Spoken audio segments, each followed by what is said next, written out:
नमस्कार दोस्तों, कैसे हैं आप सभी। एक बार फिर से आप सभी का स्वागत है आपके अपने YouTube चैनल प्रॉफिट स्टडी में। तो आज के इस वीडियो में बात करने वाले हैं रेलवे नई भर्ती 2024 के अंतर्गत। आप सभी को पता है कि रेलवे की तरफ से टोटल यहाँ पे तीसरी भर्ती का ऑफिशियल नोटिफिकेशन जारी हो गया है। सबसे पहले ALP, उसके बाद टेक्नीशियन, उसके बाद आपका RPF SI कांस्टेबल, जिसमें 4660 पदों पर सभी छात्रों के लिए, भारतवर्ष के सभी छात्रों के लिए ऑनलाइन आवेदन के लिए यहाँ पे नोटिफिकेशन जारी हो गया है। और फाइनली 15 अप्रैल 2024 के डेट से ऑनलाइन आवेदन भी शुरू हो गए। तो सबसे बड़ा कैंडिडेट का सवाल था कि इसमें जो है जैसे ALP में जोन वाइज वैकेंसी था, टेक्नीशियन में जोन वाइज वैकेंसी था, उस तरह आपका RPF SI कांस्टेबल में जोन वाइज वैकेंसी नहीं निकाला गया है। इसके पीछे क्या कारण था, अभी भी बहुत सारे कैंडिडेट जो है परेशान हो रहे हैं।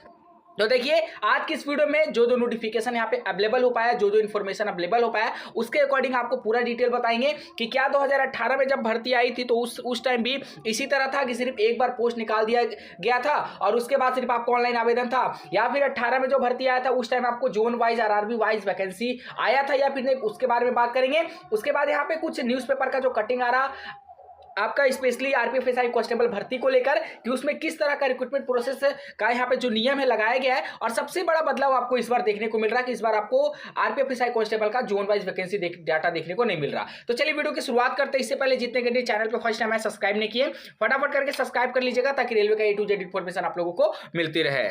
जितने भी साथी गवर्नमेंट एग्जाम का प्रिपरेशन कर रहे हैं, आप लोगों को पता है कि NCERT कितना वैल्यूएबल चीज है गवर्नमेंट एग्जाम के लिए। अगर आप NCERT को क्लियर कर लेते हो तो ऐसा ऑल ओवर इंडिया का कोई भी एग्जाम नहीं है जिसे आप क्रैक नहीं कर सकते हो। तो आज की इस वीडियो में हम आपको एक बुक के बारे में बताना चाहते हैं जो आपका किरण पब्लिकेशन के तरफ से पब्लिक किया गया है, सामान्य विज्ञान का। ठीक है, इसमें आपका NCERT के जितने भी न्यूनतम पैटर्न पर आधारित सारे प्रश्नों को बताया गया है। और सबसे बड़ी बात इस बुक की यह है कि इसमें आपको ऑल एग्जाम के प्रीवियस ईयर क्वेश्चन भी दिए गए हैं कि प्रीवियस ईयर में किस तरह के क्वेश्चन पूछे गए थे। ठीक है, आप इस बुक को लेने के लिए डिस्क्रिप्शन में आपको लिंक मिलेगा। ठीक है, वहां से जाके आप इस बुक को परचेस कर सकते हो।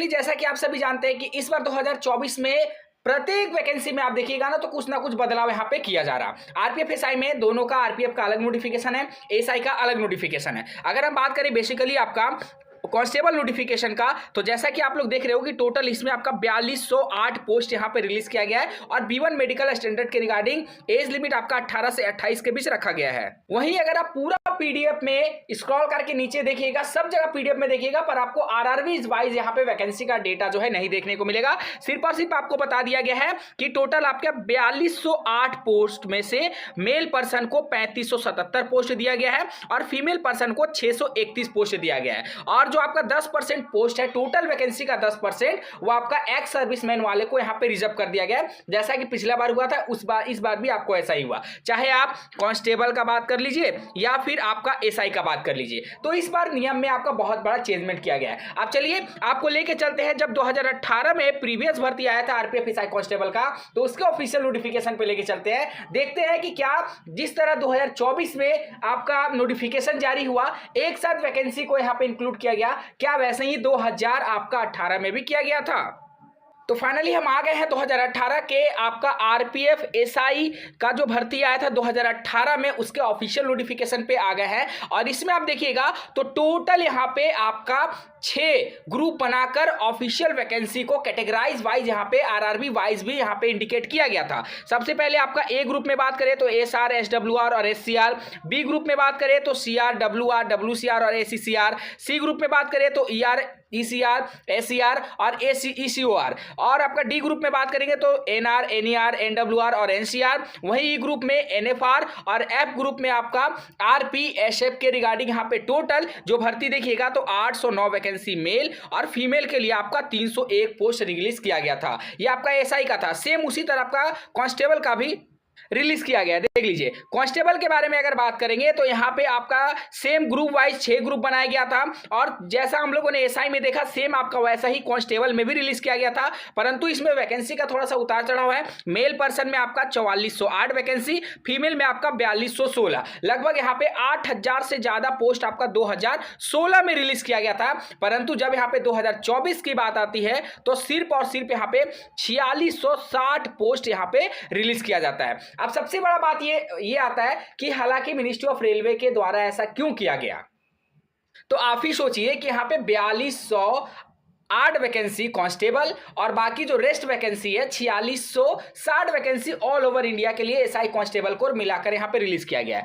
पिछला बार तो जोन वाइज भी था, इसीलिए कैंडिडेट यहां पे बहुत परेशान हो रहे हैं कि हमारा मेरिट कैसे बनेगा। तो देखिए साथियों, मेरिट आपका ऑल इंडिया लेवल बेस पे बनेगा। आरआरबी वाइज मेरिट इसमें नहीं बनेगा, जैसा एलपी में था, जैसा टेक्नीशियन में था, वैसा आपका आरपीएफ एसआई कांस्टेबल में कोई भी सीन देखने को नहीं मिलेगा। इसमें ऑल इंडिया बेस पे आपका जो मेरिट लिस्ट है वो यहां पे प्रिपेयर किया जाएगा।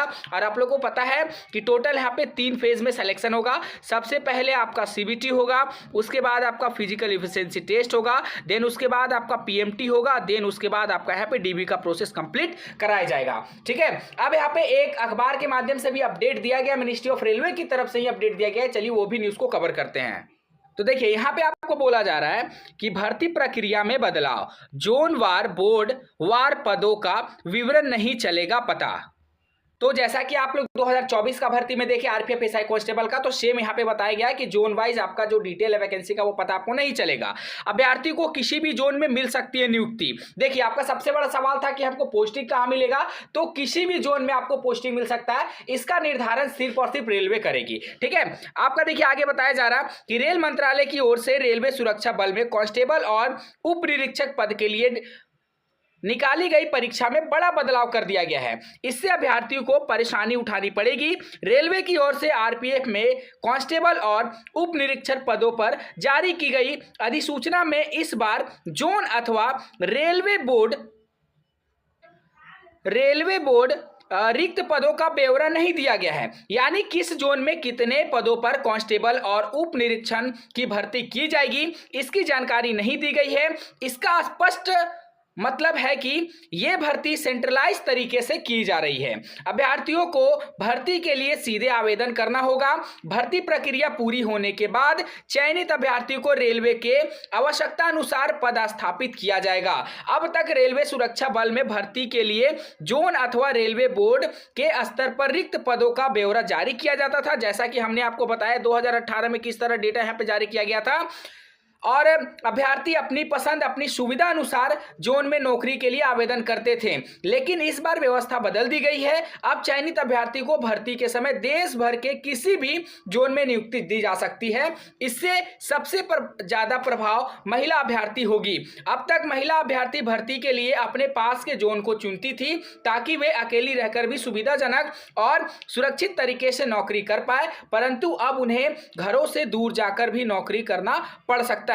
वहीं पुरुष अभ्यर्थी को भी अपने घरों से दूर जाकर नौकरी करना पड़ सकता है। तो पूरा, हालांकि यहां पे अगर पूरा सिनेरियो को देखा जाए तो मिनिस्ट्री ऑफ रेलवे की तरफ से यहां पे गलत किया गया है। जिस तरह आपका एलपी में पूरा जोन वाइज डेटा आया था, टेक्नीशियन में जोन वाइज डेटा आया था वैकेंसी का, उसी तरह आपका आरपीएफ एसआई कांस्टेबल में भी जोन वाइज वैकेंसी का डेटा देना चाहिए। परंतु आप ही सोचिए कि यहाँ पे एसआई में बात करेंगे तो 400 कुछ पद पर नोटिफिकेशन आया है। अब 400 कुछ पद को पूरा 16 आरआरबी में अगर बांट दिया जाए तो कितने पद एक आरआरबी को मिलेंगे आप लोग अंदाजा भी नहीं लगा सकते हैं। शायद इसी कारण रेलवे ने जो है पूरा यहाँ पे आरआरबी वाइज डेटा जारी नहीं किया है। इस भर्ती को सेंट्रलाइज तरीके से कराने के बारे में सोचिए। बाकी इसके ऊपर आपका क्या ओपिनियन है हमें कमेंट बॉक्स में मेंशन करके जरूर बताइएगा। चैनल पे फर्स्ट टाइम है, सब्सक्राइब नहीं किया तो जल्दी से कर लीजिएगा ताकि रेलवे का A to Z इंफॉर्मेशन आप लोगों को मिलती रहे। तब तक के लिए जय हिंद, जय भारत।